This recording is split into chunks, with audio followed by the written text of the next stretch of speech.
नमस्कार, आप देख रहे हैं विराट 24 न्यूज और मैं हूं आपके साथ उमेश शुक्ला।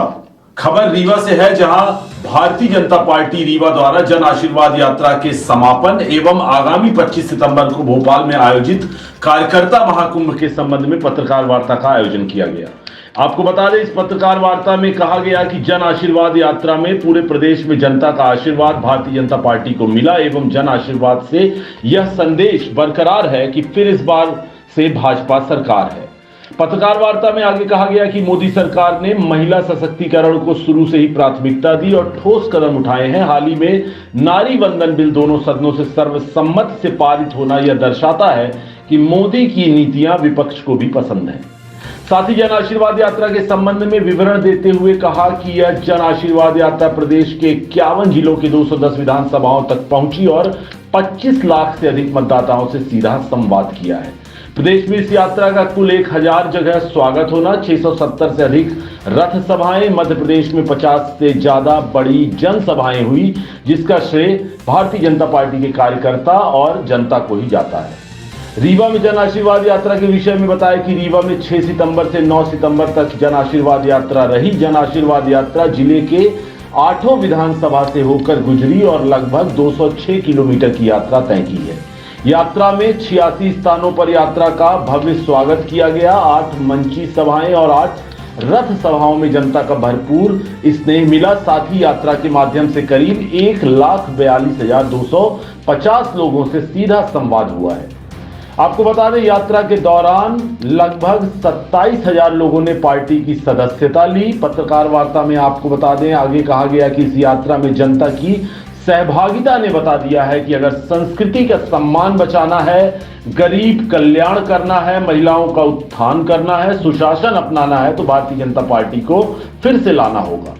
इस पत्रकार वार्ता में कांग्रेस की जारी जन आक्रोश यात्रा पर भी तीखा प्रहार किया गया और कहा गया कि भाजपा की जन आशीर्वाद यात्रा की देखा देखी कांग्रेस ने भी जन आक्रोश यात्रा शुरू की है। ऐसा लगता है जैसे भाजपा की जन आशीर्वाद यात्रा के बदौलत कांग्रेस जगी है, जो अभी तक शायद सो रही थी, परंतु जनता का समर्थन इस यात्रा को मिलता नहीं दिख रहा। साथ ही खुले मंच में कांग्रेसी आपस में भिड़ रहे हैं, जो यह दर्शाता है कि आक्रोश जनता के बीच तो नहीं, वरन कांग्रेस के नेताओं के बीच जरूर है। उक्त पत्रकार वार्ता में भारतीय जनता पार्टी जिला अध्यक्ष अजय सिंह, प्रदेश मीडिया प्रभारी अनिल पटेल एवं जिला मीडिया प्रभारी अनिल द्विवेदी एवं अन्य लोग शामिल रहे। आपके सामने उनकी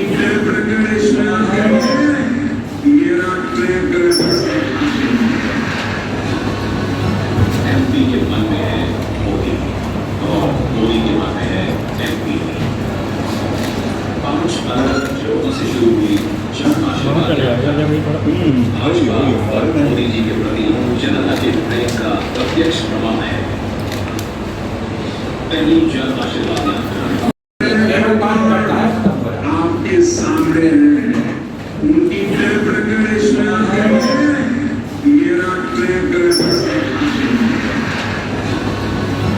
एमपी के मन में है मोदी और मोदी के मन में है एमपी। 5 अलग लोगों से शुरू हुई जन आशीर्वाद भाजपा और मोदी जी के प्रति जनता के प्रेम का प्रत्यक्ष प्रमाण है। पहली जन आशीर्वाद यात्रा। चुनाव लड़ने, जीतने और सरकार में सम्मिलित होने की इच्छा है। आप किसी की इच्छा को दबा नहीं सकते, लेकिन कोई भी हमारे अनुशासन से बाहर नहीं गया। उन्होंने अपनी भावनाएं प्रकट की होगी, जिसकी मेरे को पूरी जानकारी नहीं, लेकिन अगर भावनाएं प्रकट की तो भावनाएं प्रकट करने का अधिकार सभी को है। एक है बीजेपी में गुटबाजी है? नहीं, बीजेपी में गुटबाजी नहीं है। बीजेपी में मैं ये कह सकता हूँ कि महत्वाकांक्षा राजनीति के कार्य करने में हर व्यक्ति के मन में होती है।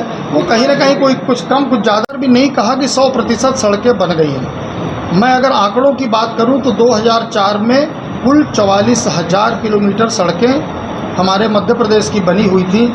आज 2.5 लाख 44,000 किलोमीटर, आज 2.5 लाख किलोमीटर सड़कें अच्छी कंडीशन की बन चुकी हैं। यह कार्य निरंतर चल रहा है।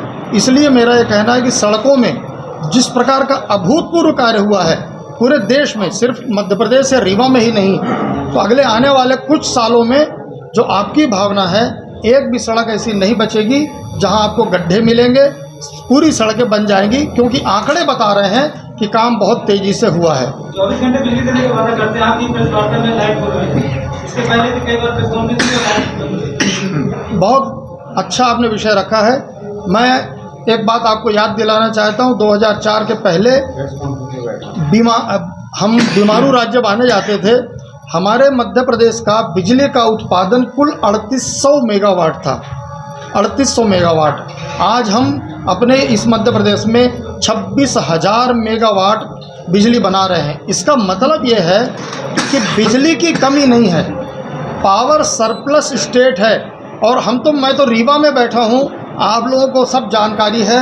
ये रीवा का गुड़ क्षेत्र ऐसा है जहाँ पर 700 मेगावाट का एशिया का सबसे बड़ा सोलर प्लांट है, और यहाँ की बिजली से दिल्ली की मेट्रो चल रही है। इसका मतलब हमारे पास पावर की कमी नहीं है, बिजली की कमी नहीं। मेंटेनेंस को लेकर कुछ ट्रिपिंग होती हैं, ये सब कभी भी आगे भी होंगी, लेकिन पावर सरप्लस स्टेट हम हैं। 2023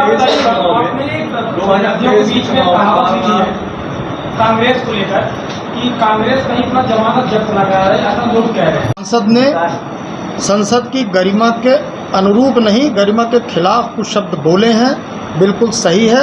भारतीय जनता पार्टी के केंद्रीय नेतृत्व ने, हमारे संगठन ने उनको नोटिस देके 10 दिन में जवाब मांगा है। उनका जवाब आने के बाद संगठन उचित कार्रवाई करेगा। सर, एक आखिरी सवाल, मैं इस बात से सहमत हूं कि ये जो भी कहा गया वो उचित नहीं है।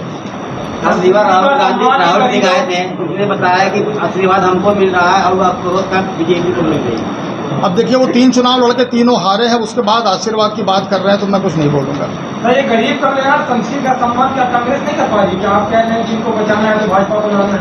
महिला बिल्कुल नहीं कर पा रही है, कहाँ कर पा रही है। अगर ऐसा होता तो पूरे हिंदुस्तान में कांग्रेस दोबारा आ जाती। हर जगह से कांग्रेस खत्म हो रही है। गरीब कल्याण की जितनी योजनाएं थी कांग्रेस ने बंद करी। कफन का पैसा 5,000 रुपया तो वो तक बंद कर दिया। गरीबों के आवास का पैसा केंद्र सरकार को वापस कर दिया। गल्ले के लिए भूखों मर रहे थे वो नहीं दिया। कांग्रेस ने क्या क्या जितने अत्याचार हो सकते थे गरीबों के लिए वो सब कुछ किया। इसलिए कहीं ना कहीं कांग्रेस का हक भी नहीं बनता है कि वो सरकार में आए, और सरकार में नहीं आ रही है। इस बार के चुनाव में सभी प्रमुख पार्टियां महिलाओं के ऊपर दांव लगा रही हैं, क्या ये सही? देखिए, महिलाओं के ऊपर दांव लगाना ये शब्द ही मेरे को थोड़ा कम जम रहा है, लेकिन नहीं ठीक है, आपकी भावना मैं समझ गया कि महिलाओं को रिझा कर उनके वोट लेने का प्रयास कर रही हैं। लेकिन आज तक 27 साल में कौन सी पार्टी है जिसने अपने विधानसभा में, जिसने लोकसभा में, जिसने राज्यसभा में ये बिल पास किया हो? भारतीय जनता पार्टी पहली पार्टी है जिसने ये बिल पास किया, और मजे की बात, इस प्रकार का वातावरण निर्मित किया कि राज्यसभा में 100% वोटों से ये बिल पास हुआ। आज के पहले जब पूर्ण बहुमत में कांग्रेस थी, उसने क्यों ऐसा नहीं करा लिया? करा सकते थे, पूर्ण बहुमत में थे।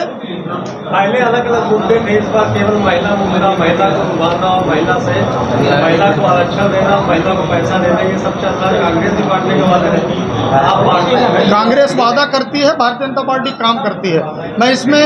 मैं सिर्फ इतना बताना चाहता हूं कि कांग्रेस ने कभी महिलाओं के सम्मान के लिए कोई ऐसा बड़ा निर्णय नहीं लिया। भारतीय जनता पार्टी ने आरक्षण से लेकर लाडली लक्ष्मी योजना, लाडली बहना योजना, वृद्धा पेंशन, बच्ची जिस दिन जन्म लेती है, मैं 1 मिनट पूरा कर लूँ, जिस दिन बिटिया जन्म लेती है उस दिन से लेकर और जो वृद्धावस्था में आने तक महिला जिस दिन अंतिम सांस लेती है तब तक की जवाबदारी भारतीय जनता पार्टी की सरकार, मध्य प्रदेश की सरकार ने लिया है। पहले लाडली लक्ष्मी, फिर उसके बाद लाडली बहना, और 60 साल के बाद वृद्धा पेंशन। ऐसी कोई योजना हिंदुस्तान के किसी राज्य में नहीं है। ये सिर्फ महिलाओं का सम्मान भारतीय जनता पार्टी करती है, और हम जो कहते हैं वो करके दिखाते हैं। कांग्रेस कहती रहती है, जो अच्छा हो चल रहा होता है उसको भी बंद करने का काम करती है। सब आप सबके सामने